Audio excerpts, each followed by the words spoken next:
ఏదున్నా నేను ఇప్పుడు మళ్ళీ అదే చెప్తున్నా, రేపు చేసేది కూడా అదే. మన నిరాడంబరతనే మనకు గుర్తింపు తెస్తుంది, మనం మాట్లాడే విధానమే గుర్తింపు తెస్తుంది, మనం నిలబడే తరీకా, మనం మాట్లాడే తరీకా, మన పద్ధతి, పెద్దవాళ్ళకి ఇచ్చే మర్యాద, చిన్నలతో నుంచి పంచుకునే ప్రేమ, అక్క చెల్లెని మాట్లాడే విధానం, ఇవే మనకు ఓట్లు తెచ్చినాయి తప్ప ఏ కుల సంఘాలకు చేసిండనో గుళ్ళకు చేసిండనో కాదు. అది ఒక నమ్మకానికి, మనల్ని నమ్మడానికే చేసిన పని కాదు. అది కార్యక్రమం దేవుని కోసం చేసింది, లేని వాళ్ళ కోసము గట్టిగా ఇతరం చేసిందే తప్ప వేరే ఉద్దేశంలో లేదు. అది ఏ వీడియో చూసినా ఓటు మనం అడగలేదు, ఎక్కడ కూడా ఓటు వేయమని కూడా మనం చెప్పలేదు. కాబట్టి ఇది మీరు అర్థం చేసుకోవాలా, ఇది ఖాళీ మీ కష్టం, మీ ఫలితం. మీరు వాళ్ళు మందు పైసా పంచుకుంటూ పోతే మీరు కాళ్ళు మొక్కుంటూ పోయి చూడురి, అది గెలవడం మనకు ముఖ్యమైన కారణం.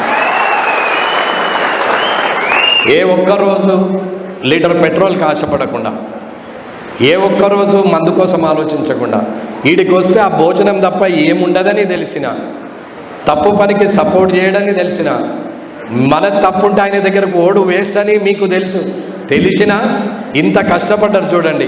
ఇది ప్రజలకు ఉపయోగపడే కార్యకర్తలు, ఇది పార్టీకని కన్నా ప్రజలకు ఉపయోగపడే కార్యకర్తలు. మీ వల్లనే ఇవాళ ఇది కామారెడ్డి నియోజకవర్గం రాష్ట్ర వ్యాప్తంగా, దేశవ్యాప్తంగా తెలిసింది. ఏడికి పోయినా కామారెడ్డి ముఖ్యమంత్రిని ఓడగొట్టినావు, కామారెడ్డి రమణారెడ్డి అని మాట్లాడతారు. ఇది విషయం. అది వాళ్ళిద్దరికి రాకుంటే 119లో మనం 50,000 మెజార్టీతో గెలిచినా కాదు, 60-70 ఎక్స్పెక్ట్ చేసి పని చేసినా కానీ వీళ్ళ చుట్టూ అది మనకు 7-8కి వచ్చింది. ఖచ్చితంగా హయ్యెస్ట్ మెజారిటీతో గెలవాలనే టాస్క్ మీద పనిచేసినాం, కానీ వీళ్ళిద్దరు వస్తారనేది తర్వాత తెలిసింది. అయినా గెలుస్తున్నామనే నమ్మకం ఏంటి అంటే మనం అంత పెద్ద పని గట్టిగా చేసుకుంటూ కూర్చున్నాం కాబట్టి వీళ్ళతోనైనా గెలవగలుగుతామనే నమ్మకం మనకుండే. నాకే కాదు నమ్మకం ఉన్నది, ప్రతి ఒక్కరి ముఖంలో ఖచ్చితంగా గెలుస్తామనే నమ్మకం ఉంటుండే. మీరు వచ్చి నాతో మాట్లాడేటప్పుడైనా మీ ఊర్లో నేను వచ్చి పర్యటన చేసిన నేను మీ ముఖాలే చూస్తుంటే, ఎందుకు చూస్తుండని మీరు అనుకుందరు, కానీ మీ ముఖంలో గెలుస్తామనే నమ్మకం ఉందా, లేకుంటే వాడు బెదిరిస్తుండే, వీడు బెదిరిస్తుండే, వాడు పైసలు ఇస్తుండే, వీడు మద్దతు ఇస్తుండే అనే ఆలోచన గిట్ట ఏమన్నా ఉందా అని చూస్తుండే. అట్లేం లేదు, మీరే ఖర్చు పెట్టి, మీరే ఎదురు తిరిగి, మీరే నడిపించినటువంటి వ్యక్తులు మీరు. ఇటువంటి కార్యకర్తలకు ఏమి ఇచ్చినా రుణం తీర్చుకోలేము. ఈ జన్మలో ఆ రుణం తీర్చుకునే అవకాశం రావాలని కోరుకున్నా ఆ రుణం మాత్రం తీరదనే చెప్తున్నాం. ఎందుకంటే ఏ అవకాశం వచ్చినా మళ్ళీ మీ వల్లనే వస్తుంది కాబట్టి రుణం పెరుగుడే తప్ప తరిగే పరిస్థితి లేదు. కాబట్టి మీ రుణం తీర్చుకునే అవకాశం కూడా అంత స్థాయి అంత ఉన్నా, ఏ స్థాయి అన్నా మీరు పెట్టిన భిక్షే కాబట్టి, మీరు ఇచ్చినటువంటి సహకారమే కాబట్టి, మీ కష్ట ఫలితం కాబట్టి ఆ రుణం తీసుకునే అవకాశం నాకు ఈ జన్మలో రాదు.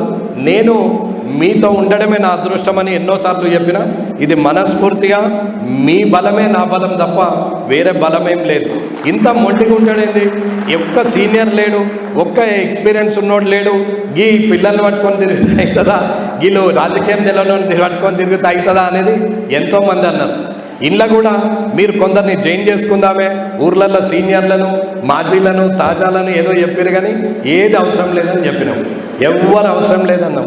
ఎందుకంటే రాబోయే ఎలక్షన్లో మీరే వార్డు మెంబర్ల నుంచి మొదలు పెడితే జిల్లా పరిషత్ చైర్మన్ దాకా మీరుండే పరిస్థితికి రావాలనేది నా ఆలోచన. కాబట్టి నేను ఎవరికి ఆ అవకాశం ఇవ్వద్దన్న అన్న. ఇవాళ ఒక పెట్రోల్కి కూడా ఆశపడని మీరు, రేపు పొద్దున అవసరం పడితే మీరు వ్యవసాయం చేసుకొని, మీరు మీ వృత్తి చేసుకొని, మీరు మీ కూలీ చేసుకొని అందులకెళ్ళో 100 రూపాయలు ప్రజలకు పెడతారు తప్ప ప్రజల జేబు నుంచి మీరు మాత్రం తీసుకోరు.